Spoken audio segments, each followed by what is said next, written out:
A continuación, Memorias de una rosa de Consuelo Susín Sandoval de Saint-Exupéry. Primer capítulo. La niña del Massilia. Ricardo Viñes, el pianista con manos como alas de paloma, me susurraba al oído cada mañana en el puente: Consuelo, tú no eres una mujer. Yo reía y lo besaba en las mejillas, apartando sus largos bigotes que a veces me hacían estornudar. Y él salmodiaba los ritos de la cortesía española para desearme buenos días, para preguntarme por mis sueños, para prepararme a disfrutar un nuevo día de viaje a Buenos Aires. Y cada día yo me preguntaba qué pretendía decirme don Ricardo con su frasecita matinal. ¿Soy un ángel, entonces? ¿Soy un animal? No soy nada. Le dije por fin: ¿qué soy? En tono áspero. Se puso serio. Su rostro, que recordaba a los del Greco, se volvió hacia el mar por unos instantes. Tomó mi mano entre las suyas. Niña, tú sabes escuchar. Eso no está nada mal. Desde el día en que subimos a este barco me he preguntado qué eres. Sé que me gusta lo que hay en ti, pero sé también que no eres una mujer. He meditado noches enteras sobre esa cuestión y al fin me he puesto a trabajar. Quizás soy más compositor que pianista y solo puedo expresar lo que eres, tal como lo siento, a través de la música. Abrió el piano del salón con la elegancia castellana que le había dado tanta fama en Europa.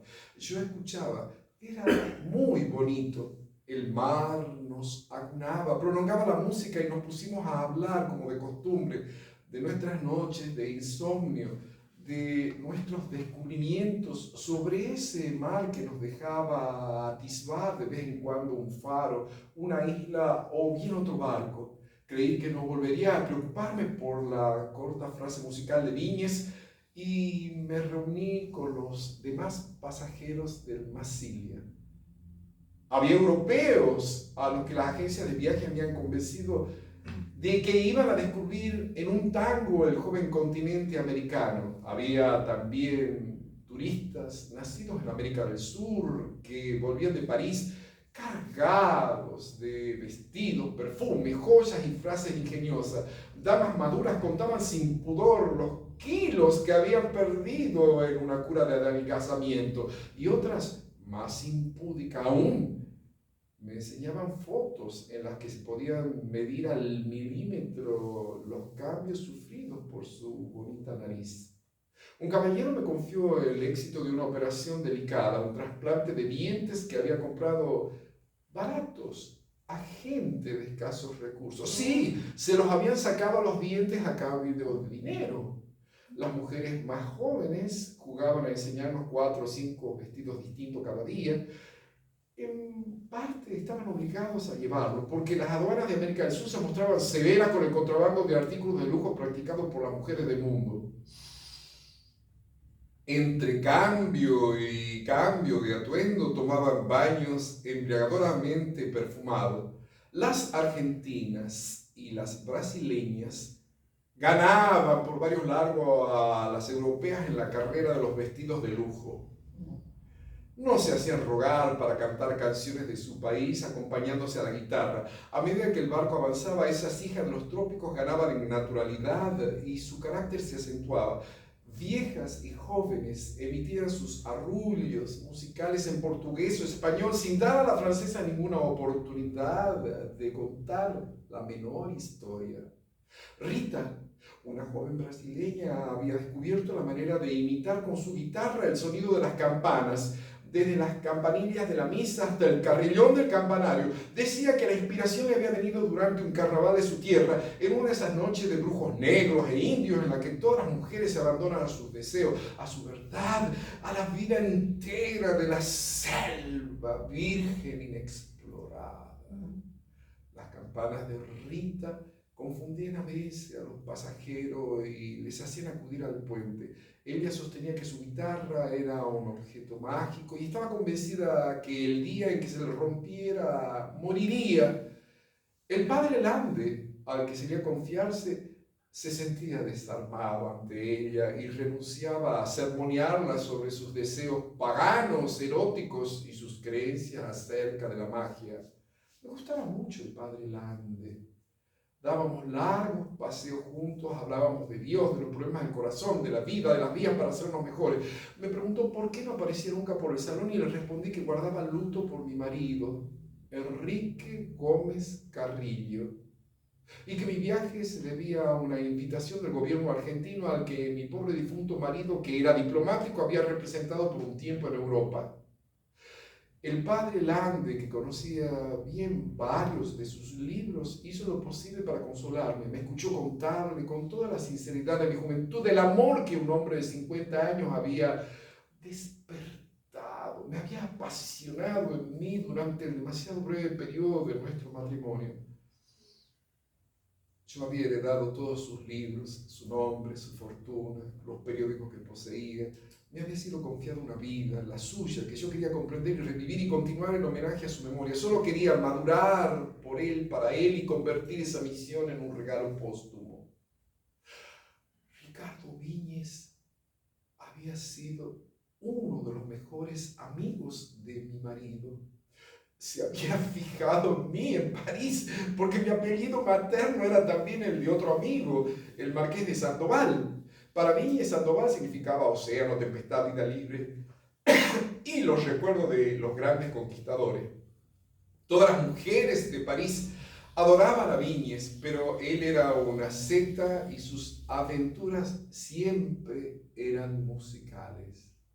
Nadie sabía nada de él. Un día oímos que Rita, la guitarrista, le susurraba al oído con su voz algo ronca: ¿es cierto que pertenece usted a una orden secreta y muy severa? ¿Algo más fuerte que los jesuitas? ¿Una secta que solo le permite ser artista? Por supuesto que sí. Le habrán dicho también, supongo, que nos cortamos la mitad del bigote las noches de luna llena y que de inmediato vuelve a crecernos.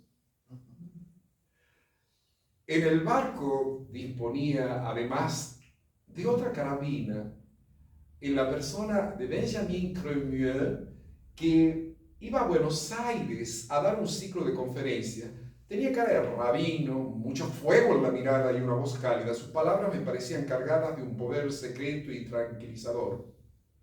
Cuando usted ríe, sus cabellos se ponen tristes, enseguida revelan su fatiga. Sus bucles caen como niños que se duermen. Es curioso cuando usted se anima, cuando cuenta historias de magia, de circo, de los volcanes de su país, sus cabellos se reaniman y quiere estar bella. Ría, ría siempre. Y prométame que esta noche no va a dejar que se duerman sus cabellos.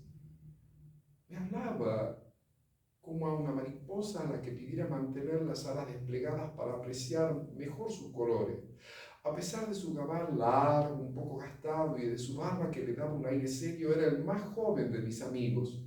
Su sangre era pura, justa, judía. Parecía feliz de ser él mismo, de vivir su propia vida. Aseguraba que me quería porque yo sabía transformarme según la hora. Aquello no me halagaba en absoluto. Habría querido ser como él, equilibrada, satisfecha de lo que Dios y la naturaleza me había permitido ser.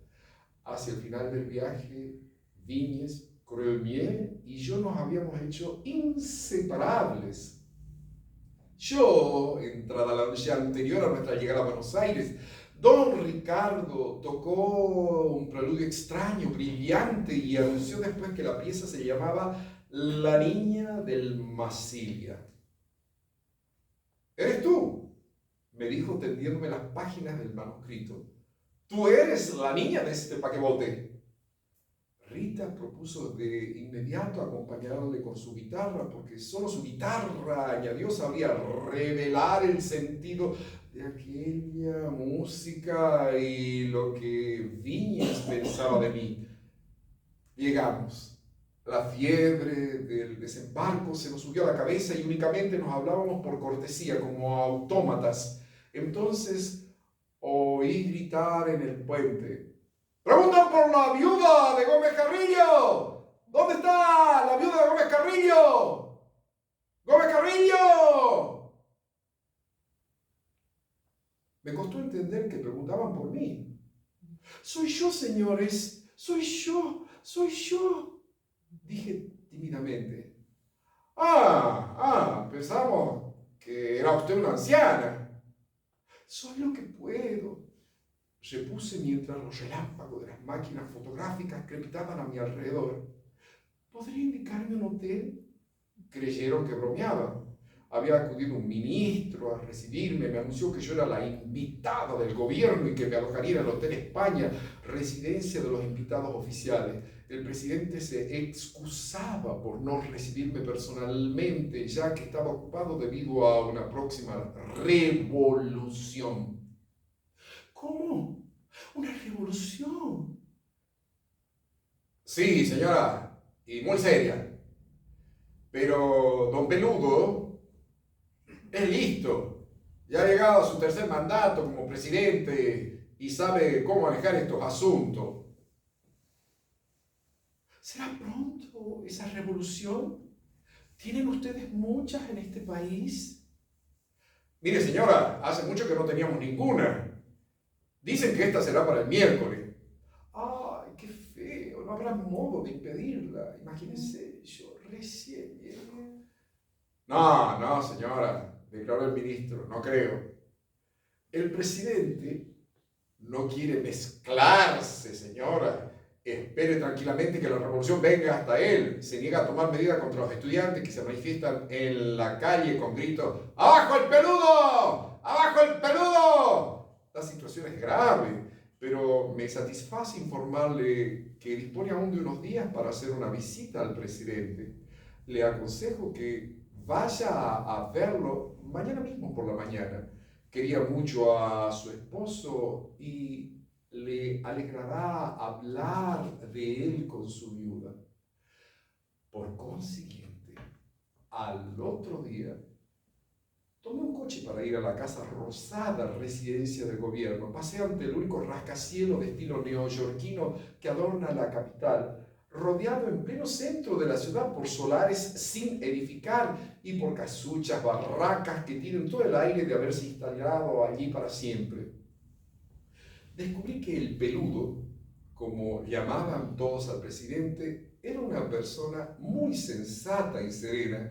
Me dijo con una sonrisa que se hacía viejo, que apenas comía otra cosa que huevos frescos y que por ello se había procurado buenas gallinas ponedoras que criaba en su casa. Siempre se había negado a vivir en el palacio presidencial al que se desplazaba todos los días desde su residencia particular.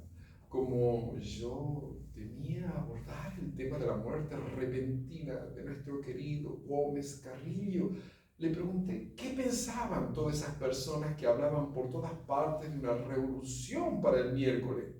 Se puso serio, pero no triste. Sí, han decidido hacer la revolución, los estudiantes. Hace ya varios años que hablan del asunto. Quizá algún día la hagan. Espero que sea cuando yo ya esté muerto. Siempre les he concedido lo que reclamaba. Firmo todo el día, apruebo todas sus propuestas. Quizá usted demasiado, y eso es lo malo. La muerte de Gómez Carrillo, declaró sin contestarme, me ha apenado mucho. Sabrá usted que me había prometido venir a Buenos Aires y ponerse al frente por un tiempo del Ministerio de Educación. Creo que es el más importante de todos los ministros. He seguido uno de sus consejos, he sustituido a las viejas maestras de escuela por muchachas bonitas, jóvenes. Me acuerdo que cuando era pequeño para mí era una pesadilla encontrarme todas las mañanas con mi maestra vieja, con dientes salidos, sin ningún cariño por sus alumnos. Le faltaban varios dientes y muelas. Ahora, cuando se presenta una joven agradable, la contratamos aunque no tenga diploma. Creo que los niños aprenderán más fácilmente de una persona bonita, hermosa. Esbocé una sonrisa y le dejé hablar. Imaginaba las quejas de los padres cuyos hijos quedaban en manos de esos premios de belleza, pero completamente incultas y sin experiencia. El ministro G me invitó esa misma noche a una cena con muchas personalidades oficiales. La revolución seguía prevista para el miércoles. Las mujeres eran muy bellas y el menú excelente. Las comidas son de Buenos Aires 3 veces más abundantes que en Europa. Yo estaba encantada con mi estancia.